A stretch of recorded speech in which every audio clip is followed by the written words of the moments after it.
देख रहे हैं सिटी इंडिया न्यूज चैनल हक की आवाज। पैराडाइज फंक्शन पैलेस महबूब नगर।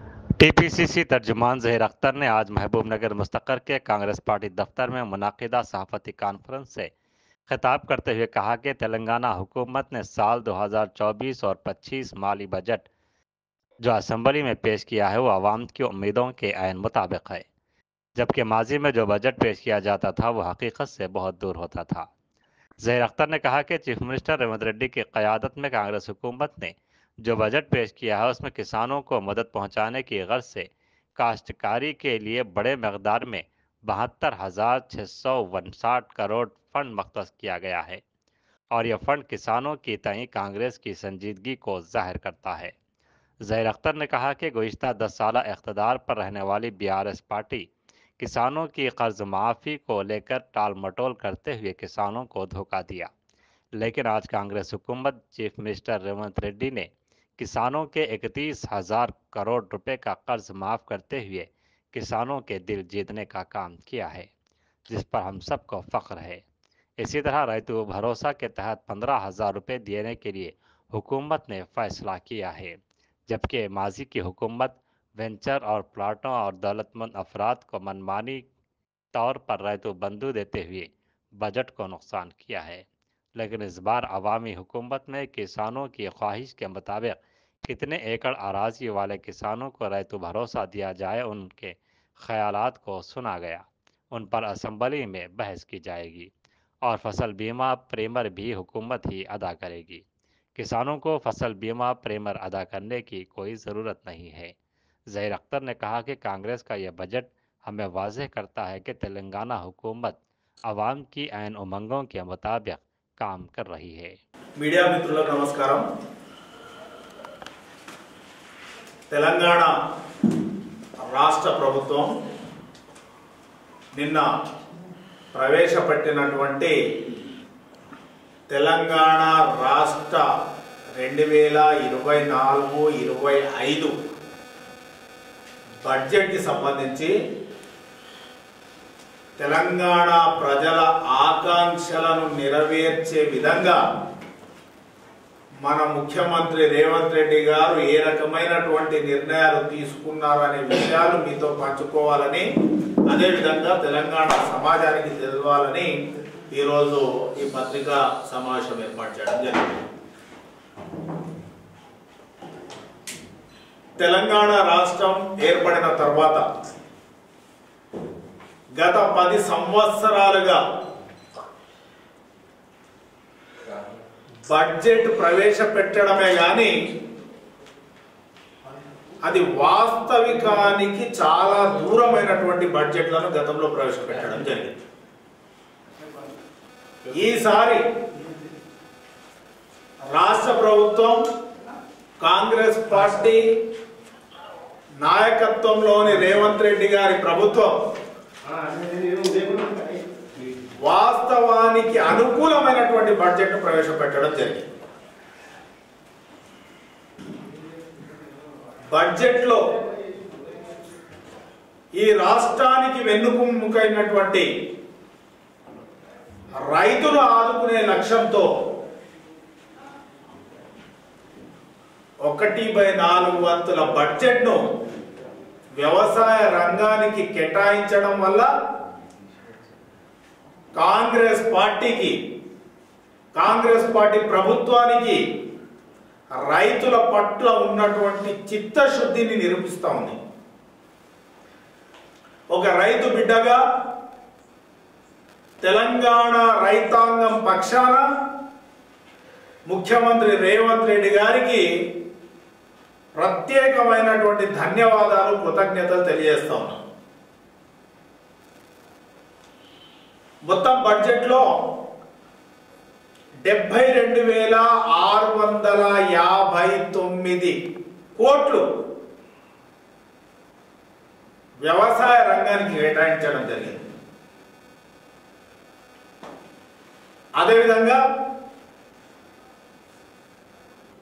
గత 10 సంవత్సరాల్లో రుణమాఫీ చేస్తాము అని చెప్పేసి రైతులను మోసం చేసినటువంటి టిఆర్ఎస్ ప్రభుత్వానికి చెంపపెట్టుగా ఈరోజు కాంగ్రెస్ పార్టీ ప్రభుత్వం 31,000 కోట్ల రూపాయల రైతు రుణమాఫీ చేసి రైతుల యొక్క మనసులను రేవంత్ రెడ్డి గారు గెలుచుకున్నారు. పాలమూరు బిడ్డగా రేవంత్ రెడ్డి గారు రైతుల యొక్క పక్షాన నిలబడడం పాలమూరు మహబూబ్నగర్ జిల్లా మొత్తానికి గర్వ కారణంగా ఈ సందర్భంగా చెప్తా ఉన్నాం. రైతు భరోసా 15,000 రూపాయలు రైతు భరోసా ఇవ్వడం కోసం రాష్ట్ర ప్రభుత్వం నిర్ణయం తీసుకున్నది. గత ప్రభుత్వం వెంచర్లకు, ప్లాట్లకు, పనికిరాని గుట్టలకు, పుట్టలకు 1,000 కోట్ల రూపాయలు ఉండి ధనవంతులు లక్షల ఎకరాలు, 1,000 ఎకరాల కొన్నటువంటి భూములకు ఇష్టం వచ్చినట్లు రైతు బంధు ఇచ్చి బడ్జెట్ నష్టం చేసినటువంటి పరిస్థితుల్లో ప్రజాస్వామ్యబద్ధంగా ప్రజా ప్రభుత్వంలో రైతులతోనే మీరు కోరుకుంటా ఉన్నారు, రైతు భరోసా ఎన్ని ఎకరాలకు ఇవ్వాలని కోరుకుంటున్నారు, ఏ విధంగా కోరుకుంటున్నారని చెప్పి వారి మధ్యలోనే మంత్రులు వచ్చి వారి అభిప్రాయాలను తీసుకొని ఈరోజు రైతు భరోసా ఏ విధంగా ఇవ్వాలనేటటువంటి నిర్ణయం ఈ అసెంబ్లీ సమావేశాల్లో ప్రభుత్వం ప్రకటించబోతా ఉంది. ఎక్కడ కూడా తెలంగాణ ప్రజల యొక్క కష్టార్జితం, తెలంగాణ ప్రజలు కట్టినటువంటి ట్యాక్సులు ఎక్కడ కూడా దుబారా కాకుండా ప్రజల సొమ్ము ప్రజలకే చెందే విధంగా ఈ బడ్జెట్ ప్రవేశపెట్టడమే కాకుండా తెలంగాణ ప్రజల ఆకాంక్షలకు అనుగుణంగానే ఈ ప్రభుత్వం పనిచేస్తా ఉంది అని చెప్పేసి ఈ బడ్జెట్ నిరూపిస్తుంది. అదే కాకుండా పంటల బీమాకు సంబంధించి బీమా ప్రీమియం కూడా ప్రభుత్వమే కట్టుకోబోతా ఉంది. పంటల బీమాకు ఎలాంటి బీమా ప్రీమియం రైతు చెల్లించాల్సినటువంటి అవసరం లేదు. పంటల బీమా ప్రీమియం కూడా ప్రభుత్వమే చెల్లిస్తుంది. గతంలో వరి వేస్తే ఉరే అనేటటువంటి పరిస్థితి గత ప్రభుత్వంలో ఉంటే ఈ రోజు వడ్లకు 500 రూపాయల బోనస్ ఇచ్చేటటువంటి కార్యక్రమం కూడా ఈ సంవత్సరం నుంచి ప్రభుత్వం తీసుకుని పోతా ఉంది. వరి వేయద్దు, పంటలు మార్చేయండి అని చెప్పేసి గత ప్రభుత్వాలు రైతులకు చెప్పినాయి. కానీ ఈ రోజు రైతులు వేసినటువంటి వరికి మేము 500 రూపాయలు బోనస్ ఇవ్వడానికి కూడా ప్రభుత్వం ప్రతిపాదించడం జరిగింది.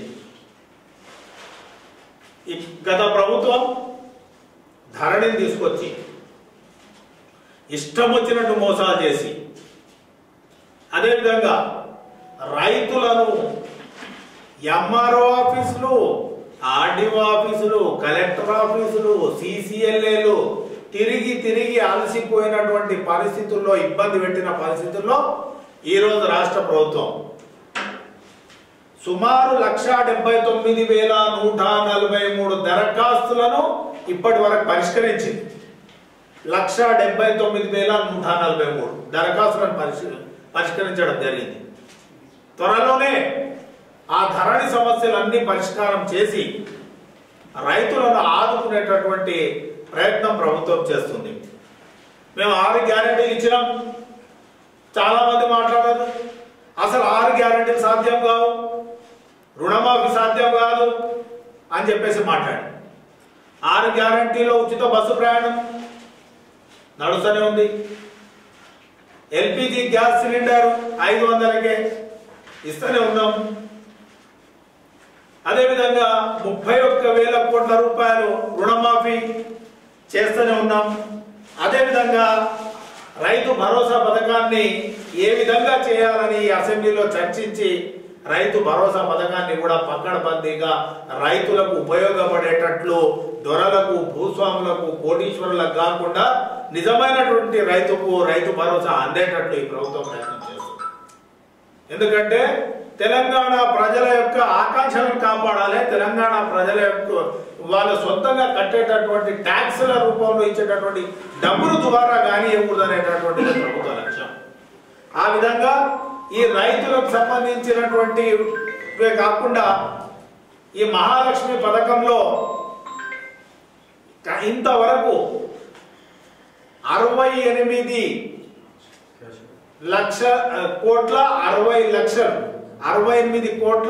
లక్షల మంది మహిళలు ఉచితంగా ఆర్టీసీ బస్సులో ప్రయాణం చేస్తే 2351 కోట్ల రూపాయలు ఈరోజు మహిళలకు మిగిలించినాం. చాలా మంది మహిళలు కూరగాయలు అమ్ముకోవడానికి వెళ్తారు, చాలా మంది మహిళలు లేబర్ వర్క్ చేయడానికి వేరే ప్రాంతాలకు వెళ్తారు, కిరాణం షాపులో పనిచేయడానికి వెళ్తారు, షాపింగ్ మాల్స్ లో పనిచేయడానికి వెళ్తారు. అదేవిధంగా మహిళా విద్యార్థినులు డబ్బు పెట్టి బస్సు పాసు పెట్టి బస్సులకు కట్టి ఆటోలకు కట్టి డబ్బులు చదువుకోలేనటువంటి పరిస్థితుల్లో ఈరోజు మహాలక్ష్మి పథకం ద్వారా విద్యార్థులు చదువుకునేటట్లు, పేద వర్గాలు తమ డబ్బులను మిగిలించుకునేటట్లు ఈరోజు 2351 కోట్ల రూపాయలు ఇంతవరకు ఇవ్వడం జరిగింది. 500 గ్యాస్ సిలిండర్లో సుమారు 39,57,637 కుటుంబాలు 39,57,617 కుటుంబాలకు ఈరోజు సుమారు 723 కోట్లను ఈ యొక్క బడ్జెట్లో కేటాయించడం జరిగింది. అదే కాకుండా 200 యూనిట్ల ఉచిత విద్యుత్ కోసం కూడా 583.05 కోట్లకు మందికి 2,418 కోట్లను ఈ బడ్జెట్లో ప్రతిపాదించడం జరిగింది. గత ప్రభుత్వం మాట్లాడితే అల్లుడు వస్తే ఎడబెట్టుకుంటాడు, కోడి పిల్లలను ఎడబెట్టుకుంటారు,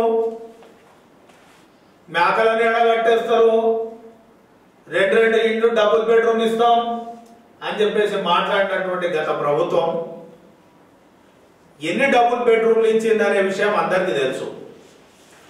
అసలు వాళ్ళు హౌసింగ్ డిపార్ట్మెంట్ స్కీమ్కి 22-23 గత బడ్జెట్లో వాళ్ళు ఉన్నప్పుడు 1703 కోట్లు కేటాయిస్తే ఈసారి 9,184 కోట్ల రూపాయలతో 4,50,000 ఇండ్లు ఈ యొక్క ఫైనాన్షియల్ ఇయర్ లో కట్టడానికి ఈ ప్రభుత్వం నిర్ణయం తీసుకున్నది.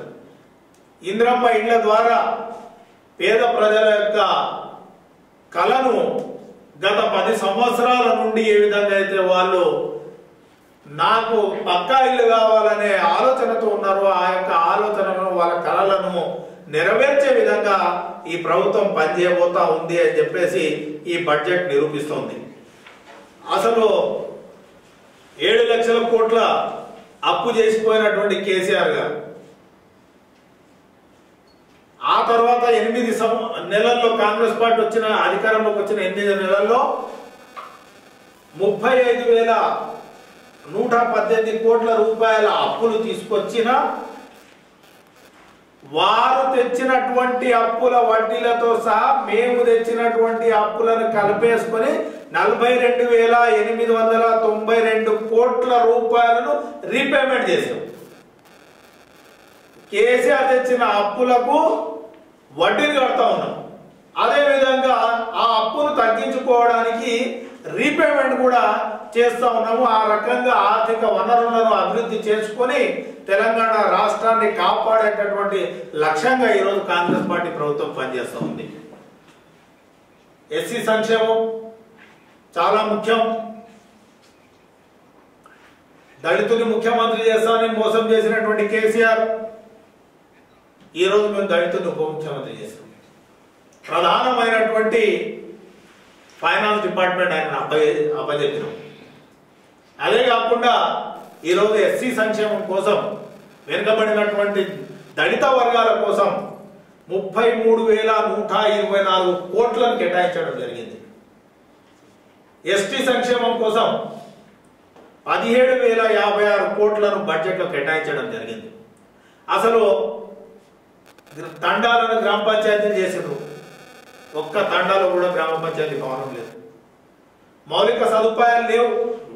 పేరుకు గ్రామ పంచాయతీలను చేసేసి చేతులు దుప్పుకున్నటువంటి పరిస్థితుల్లో ఈరోజు ఆ గ్రామ పంచాయతీల్లో గ్రామ పంచాయతీ భవనాలు నిర్మించాలి, ఆ తాండాలను అభివృద్ధి చేయాలి, ఆ తాండాలకు అండర్ గ్రౌండ్ డ్రైనేజ్ చేయాలి, వాటర్ ఫెసిలిటీస్ లేవు. చాలా రకరకాలైనటువంటి సమస్యలతో ఆ తాండాలు ఉన్నాయి. కాబట్టి తాండాలను కూడా ఊళ్ళను కూడా రక్షించే విధంగా వాటన్నిటిని అభివృద్ధి చేసే విధంగా ఈరోజు 17,056 కోట్ల రూపాయలను ఈ ప్రభుత్వము గిరిజన సంక్షేమానికి ఇవ్వడం జరిగింది. ఈ విధంగా మైనారిటీల సంక్షేమానికి వస్తే 3,003 కోట్ల రూపాయలు మైనారిటీ సంక్షేమానికి ఇవ్వడం జరిగింది. గతంలో మైనారిటీ సంక్షేమానికి ఇచ్చినటువంటి డబ్బులు వాళ్ళు గత ప్రభుత్వము మైనారిటీ సంక్షేమానికి 1,565 కోట్లు ఇస్తే అప్రాక్సిమేట్ గా డబ్బులు చేసి 3,003 కోట్ల రూపాయలను ఇవ్వడం జరిగింది. ఈ 3,003 కోట్లను కూడా కంప్లీట్ గా ఖర్చు పెట్టే విధంగా రాష్ట్ర ప్రభుత్వము మైనారిటీ ఫైనాన్స్ కార్పొరేషన్ కి, వక్ఫ్ బోర్డు కి, ఉర్దూ అకాడమీ వాళ్లకు నిన్ననే డైరెక్షన్స్ ఇవ్వడం జరిగింది. మీరు ఏ పద్దు కింద ఎంత ఖర్చు చేయాలనుకుంటున్నారు, మీరు ట్రైనింగ్స్ కింద ఎంత ఖర్చు చేయాలనుకుంటున్నారు, మీరు లోన్లకి ఎంత ఖర్చు చేయాలనుకుంటున్నారు, ఆ పద్దులను ప్రభుత్వానికి పంపించండి. ఆ పద్దుల వారీగా వాటన్నిటిని మనం ఒక్క రూపాయి కూడా మిగిలించకుండా మైనారిటీల సంక్షేమానికి ఖర్చు పెట్టాలని చెప్పేసి రాష్ట్ర ప్రభుత్వం వాళ్ళకి ఆదేశాలు జారీ చేసింది. ఆ విధంగా నాకు తెలిసి నిన్న రాత్రి 2-3 గంటల వరకు ఆ డిపార్ట్మెంట్ వాళ్ళు కష్టపడి మొత్తం పద్దులను తయారు చేసి ప్రభుత్వానికి పంపడం జరిగింది. ఈ రకంగా ఏ బడ్జెట్ లో ప్రవేశపెట్టినటువంటి ప్రతి పైసాను ఖర్చు పెట్టే విధంగా ఈ ప్రభుత్వము వాస్తవిక బడ్జెట్ అని అందుకే చెప్తున్నాం. ఎందుకంటే ఖాళీ బడ్జెట్ ప్రవేశపెట్టడము, 1,000 కోట్లు చెప్పడము, ఖర్చులు వాస్తవికంగా 50% కూడా ఖర్చు చేయకపోవడం, మళ్ళీ దాన్ని క్యారీ ఫార్వర్డ్ కావడం లాంటివి ఈ ప్రభుత్వంలో ఉండకుండా ఎక్కడ పెట్టినటువంటి బడ్జెట్ మొత్తాన్ని ఖర్చు పెట్టేటటువంటి లక్ష్యంతోనే ఈ ప్రభుత్వం పనిచేస్తూ ఉంది అని చెప్పేసి తెలియజేస్తూ, రాజు ఆరోగ్యశ్రీ మీకు అందరికి తెలిసిన విషయమే 5 లక్షల నుంచి 10 లక్షలకు పెంచడం జరిగింది. ఇంకా దాంతో పాటు 20% వారి యొక్క చాలా రోజులైనది ఆ ఎక్విప్మెంట్స్ ధరలు పెరిగిపోయినాయి, ఆ ట్రీట్మెంట్ ధరలు పెరిగిపోయినా కానీ చాలా రోజుల నుండి వాళ్ళ యొక్క రేట్లు పెంచలే. వాళ్ళ ధరలు పెంచకపోవడం వల్ల చాలా ఇబ్బందికరంగా ఉంటే మళ్ళీ 20% ఆ యొక్క రేట్స్ ను కూడా రివైజ్ చేయడము, పెంచడం అనేటటువంటిది జరిగింది. అదేవిధంగా త్వరలోనే ప్రతి ఒక్క వ్యక్తి యొక్క హెల్త్ ప్రొఫైల్ ను కూడా డిజిటలైజ్ చేయాలని చెప్పేసి వారికి కావాల్సినటువంటి ఆరోగ్య సదుపాయాలను, సౌకర్యాలను కల్పించాలని చెప్పేసి కూడా ప్రభుత్వం నిర్ణయించడం జరిగింది. నాణ్యమైనటువంటి విద్యుత్ ఇచ్చేటటువంటి లక్ష్యంతో 16,410 కోట్లను ఇవ్వడము, దాంతో పాటు తెలంగాణలో ఒక స్కిల్ యూనివర్సిటీని కూడా ఏర్పాటు చేయాలనేటటువంటి లక్ష్యంతో ప్రభుత్వం పనిచేస్తుంది. అదే కాకుండా 500 కోట్ల రూపాయలను యూనివర్సిటీల అభివృద్ధిలో కేటాయించారు. అసలు ఈరోజు పరిస్థితులు యూనివర్సిటీలో చూస్తే టీచింగ్ స్టాఫ్ లేదు, నాన్ టీచింగ్ స్టాఫ్ లేదు. కొన్ని యూనివర్సిటీల్లో అయితే మేము యూనివర్సిటీలు ఇచ్చినప్పుడు రాజశేఖర రెడ్డి గారి నాయకత్వంలో కొత్త యూనివర్సిటీలు ఇచ్చిన తర్వాత ఆ యూనివర్సిటీ దిక్కు మళ్ళీ చూసినటువంటి పరిస్థితులు లేవు. అలాంటి పరిస్థితుల నుండి ఈరోజు ఆ యూనివర్సిటీలను అభివృద్ధి పరిచే లక్ష్యంగా విద్యార్థులను, విద్యను అభివృద్ధి చేసే లక్ష్యంగా తెలంగాణలో ఉండేటటువంటి విద్యార్థులు జాతీయ, అంతర్జాతీయ స్థాయిలో వాళ్ళు మెరిసే విధంగా ఈ ప్రభుత్వము చర్యలు తీసుకోవడానికే 500 కోట్ల రూపాయలు యూనివర్సిటీల అభివృద్ధికి, అతిపెద్ద యూనివర్సిటీ అయినటువంటి ఉస్మానియా యూనివర్సిటీకి 100 కోట్ల రూపాయలు, ఉస్మానియా యూనివర్సిటీకి, అదేవిధంగా మహిళా యూనివర్సిటీకి 100 కోట్ల రూపాయలు, మిగిలిన యూనివర్సిటీలకు మిగిలినటువంటి డబ్బులను కేటాయించి ఆ యూనివర్సిటీలను అభివృద్ధి చేసేటటువంటి లక్ష్యంగా పనిచేస్తూ ఉంది. అదే కాకుండా చాలా ఈ ప్రభుత్వంలో, తెలంగాణ రాష్ట్ర ప్రభుత్వంలో గురుకులాలను ఏర్పాటు చేస్తారు. ఆ గురుకులాలు ఎస్సీ, ఎస్టీ, బీసీ, మైనారిటీ, అసలు చిన్నప్పటి నుంచి పిల్లలను వాళ్ళ కులాల వారిగా వాళ్ళ మతాల వారిగా విడగొట్టేసి వాళ్ళ యొక్క ఆలోచన విధానాన్ని ఆ రకంగా మలిస్తే రాబోయేటటువంటి భవిష్యత్తు తెలంగాణ చాలా కష్టమవుతుందనే ఆలోచనతోని కులాలు మతాలు వర్గాలు వర్ణాలు లేకుండా అందరూ కలిసి ఉండే విద్యా విధానం కావాలనే ఆలోచనతో మన రాష్ట్ర ముఖ్యమంత్రి గారు ఇంటిగ్రేటెడ్ హాస్టళ్లను ఏర్పాటు చేయడానికి ఈ ప్రభుత్వం నిర్ణయం తీసుకున్నది. ఆ ఇంటిగ్రేటెడ్ హాస్టల్స్ కనీసము ఒక్కొక్క కాన్స్టిట్యున్సీలో ఉన్న హాస్టల్స్ అన్ని ఒకే దగ్గర సుమారు ఒక 20 ఎకరాల స్థలంలో అన్ని ఒకే దగ్గర చేర్చి సమీకృతంగా అందరూ కలిసి ఉండేటటువంటి విధంగా చేయాలనేటటువంటి లక్ష్యంతోనే ఆ రకంగా తీసుకోవడం జరిగింది. అది ఈ సంవత్సరము స్టార్ట్ చేయడం జరుగుతుంది. దాంతోపాటు ఇరిగేషన్ కూడా చాలా ప్రాధాన్యత ఇవ్వడం జరిగింది. మన మహబూబ్ నగర్ కి సంబంధించి పాలమూరు రంగారెడ్డి లిఫ్ట్ ఇరిగేషన్ కి 1285 కోట్ల రూపాయలను పాలమూరు రంగారెడ్డి లిఫ్ట్ ఇరిగేషన్ కి ఇవ్వడం, దాంతో పాటు కల్వకుర్తి లిఫ్ట్ ఇరిగేషన్ కి 715 కోట్లు, భీమా సంబంధించినటువంటి కాలువలను ఆ యొక్క లీకేజీలను పూడ్చి ఆ తర్వాత దాన్ని ఆధునీకరించడానికి 83.44 కోట్లు, సంగంబండకు 187.97 కోట్లు, నెట్టెంపాడుకు 411.74 కోట్ల రూపాయలు. ఈ రకంగా మహబూబ్ నగర్ జిల్లాకు సంబంధించినటువంటి ప్రాజెక్టులకు కూడా మహర్దశ వచ్చేటట్లు మహబూబ్ నగర్ కు సంబంధించి పాలమూరుకు సంబంధించి మన జిల్లాకు సంబంధించినటువంటి మన నాయకుడు రేవంత్ రెడ్డి గారు ఇంత అద్భుతమైనటువంటి బడ్జెట్ ను ప్రవేశపెట్టి తెలంగాణ ప్రజల యొక్క మనసులను చూరగొన్నందుకు ఆయన యొక్క రేవంత్ రెడ్డి గారికి మా అందరి పక్షాన కాంగ్రెస్ పార్టీ పక్షాన కృతజ్ఞతలు, ధన్యవాదాలు, శుభాకాంక్షలు తెలియజేస్తున్నాను.